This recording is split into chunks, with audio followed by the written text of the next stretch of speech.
Hi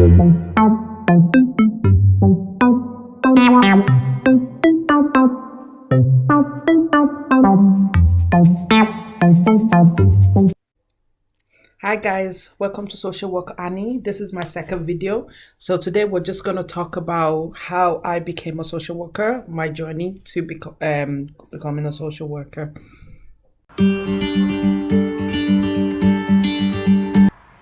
So I started by doing social care first. While I was in school, I didn't get the point to get straight into social work. I did social care in Ireland for 2 years and did 1 year in UK. The reason for that is that in Ireland, social care is 4 years, and in UK, social care is 3 years. So in order to cut a year off or sometimes 2 years, because it depends on what unit that takes me, I decided to do 2 years in college, and then I came to UK and I did 1 year, making it 3 years and qualifying.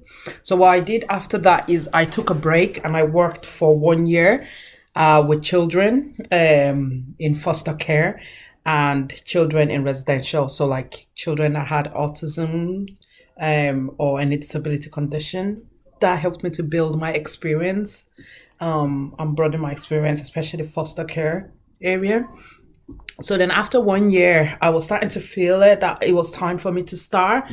Because I was like, initially, I just wanted to do the social work, but I was like, let me take a break. But then I just started feeling it after working a year. I was like, okay, it's time. This is not what I want to do, because I was doing late shift, night shift, and I felt like I was taking a lot of my time.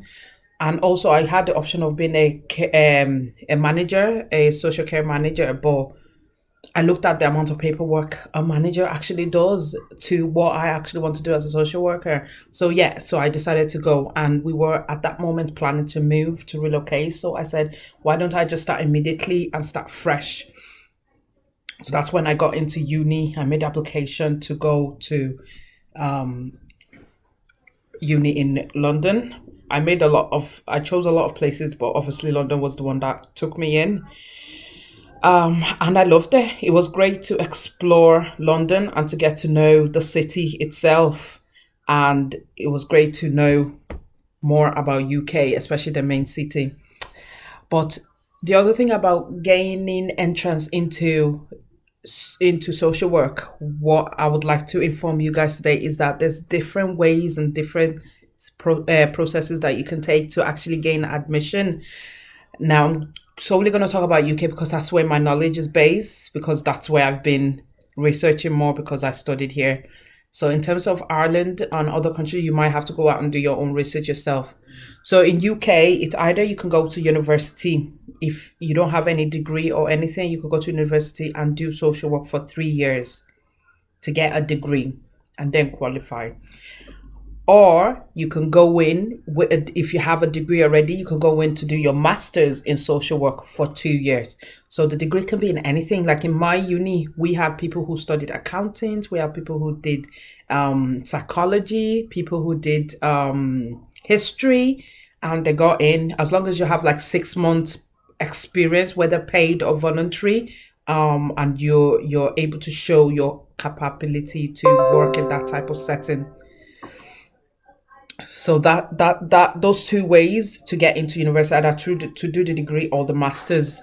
Uh, in terms of other ways, there's another three ways you can go in for in UK. So the first one is step up, whereby you're working for the local authority. So you're under a university, but you're working for the local thing and you're getting paid. So it's not like us for uni, you have to pay the uni for school fees. There's no school fees. You're getting paid for working with the local authority, but then you'll still get your educational background and you're studying under a university that's funded by the government. There's another two that's funded by the government as well, which pays you for studying as well. Kind of like pays you for working. It's called Think Ahead. Think Ahead is for mental health for adults, and the other one's Frontline program, which is for children. And with those two options, is you need to know that if you do the Think Ahead, which is for adults, you need to consider that is there a possibility that if you do adults mental health in your program and you finish and you graduate and you want to get a job, and you decide that you want to do children instead, can you use that certificate to get a job in children? Or if you do frontline for children in your program and you want to go off and work as an adult in the future, you change your mind, can you use that certificate to work in adult? It's a matter of will local authorities or private companies accept that, even though your experience is broad, because when you're at university you get a taste of adults and children, but when you're doing the program, the frontline program, you only get a taste of children, but you might get a brief taste of adult, what it's like.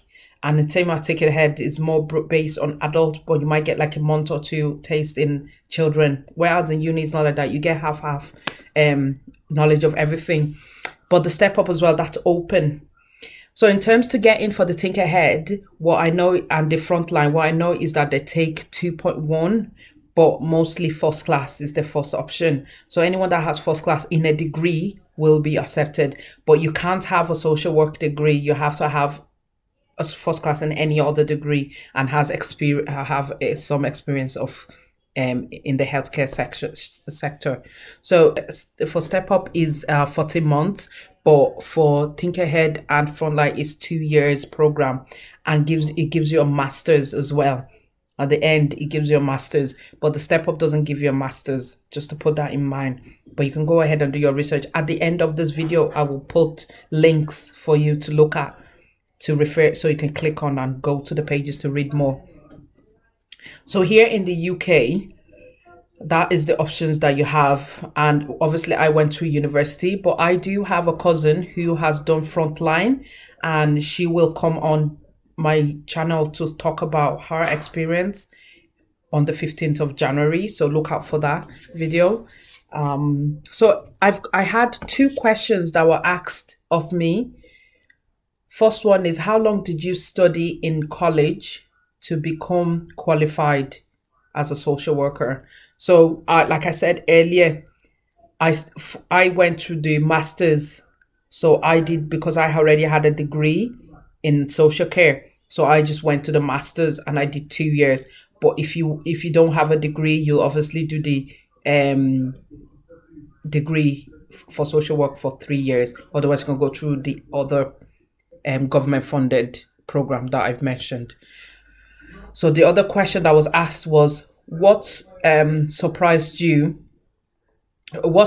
you get when you first started your work experience or your first job? So in terms of my work experience, surprise is everywhere. Every single cases that I got was surprising. But because my PE practice educator did not, none of them treated me like a student. They actually treated me like a staff, and they gave me cases regularly. I didn't get, like our uni said, maximum 5 cases. I got, in my first placement, I think I got like 12. In my second placement, I think I got like 16. So I wasn't, it's just, and it was great for me because it was a way of me being pushed to learn more, and I love it. Some people don't like it. Some people think I'm a student, I shouldn't be getting this amount, but I loved it.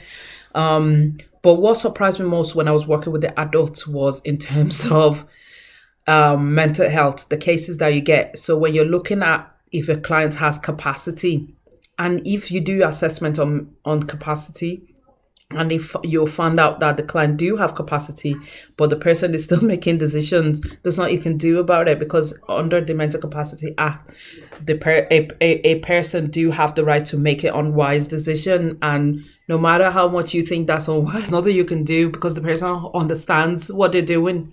And they're able to weigh up the pros and cons. There's nothing you can do. The other thing about adults is about the end of life, whereby if you have older clients or even young ones that do pass away in terms of illness or whatever it is, that do get to you, especially when you've built a relationship with the client.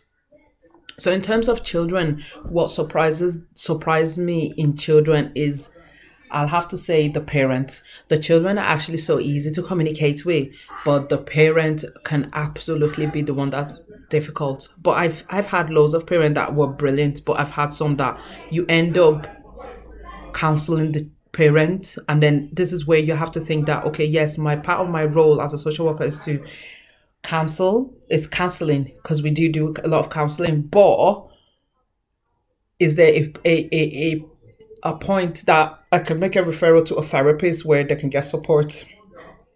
rather than me spending 2 hours, 3 hours and not getting my work done. So it can come to a point that parents have arguments in terms of the child's needs, the child's safety, and all that. And then you're the social worker trying to figure it out and try to support them to meet at one angle, but it's not happening because they're constantly arguing. So that's where I'm kind of like, oh, I wasn't expecting that. I thought social work, you think it's easy, but it's not. It's not. It comes, every client comes with their own challenges, and then some of them comes with great, and and also you get compliments. I've never thought that I will be getting that amount of that compliment, like whereby clients will be telling me that you're an angel, or in my country we never got this kind of support. I'm so happy that you're here for me. So all those compliments actually builds you to be better when you work with next clients, and better and on and on. So yeah, in terms of that, I didn't expect to be getting that amount of compliment, and I do get a lot. Sometimes I do think that, am I doing my job too well, or I'm not doing it well enough? But when it comes to education, I have to say there was a surprise as well in terms of exams. I didn't expect that social work will have exams, and we weren't told, and it wasn't part of the information that was on the details. And obviously, I would have still applied, but it would have been nice to be mentally prepared. So when we were told that this exam, that really freaked me out, because I'm not a big fan of exams. I'd rather do 10,000 words, 15,000 words than an exam. But I got over it. I don't know how I did, but I did it and I passed it. Um, so in terms of education, that was it. But other than that, everything else was fine. There was no surprises in it. Being a social worker is great, and I think it's something that you have to love. It's not something that you grow to love. It's either you love it or you hate it. And we had people that dropped out and they were like, no, it's not for me. You might not really love it at the first year, but after the first year, if you're still not in love with social work, whether it's a degree you're doing, a master's or one of the programs, if you're still not in love with the context of being a social worker, you gotta ask yourself, is it for me or is not? So like, I was in love with social work from the age of 17, and I just knew it was for me since then, and I just pushed and make sure I got there till I got there in September 2020. So yeah, that's all about me in terms of how I got to being a social worker. One thing I like to say, and a word of encouragement, is that when you're in secondary school, you might not get your points. And this is for the young ones out there. You might not get your points, and you might be put down that, oh, you'll never get into college, you never get into uni. No, you can get into college. Do a level 5, 6 course in social care or healthcare. So you can do a course that can get you into social work. So in terms of me, like, I did social care. It costed me 3 years, but at least I got there. It doesn't, you don't, not everybody goes from secondary school and goes straight into uni. Not everybody is gets that path in life. And the main thing is you get to your destination, no matter if it takes 5 years, no matter, because I always say the amount of time I've spent doing social work, I could have been a doctor, but I'm really happy where I am now. And it's a matter of knowing that you will get there, even if you don't start the way you're meant to start. Um, yeah. So if any questions, that if you guys have any other questions, please type it and let me know. Also, if you haven't subscribed to my channel, go ahead and subscribe, and leave me a note if you wish, and like. I'm looking forward to all the questions. And on the 15th of January, look out for my video, because my cousin will be on this, giving her experience for Frontline. So for next week, our discussion is gonna be based on finance and how to survive as a full-time student financially, and finding a job. So when you graduate, when should you start applying for a job, and how quick can you find a job? All right, till next time, ta-ta.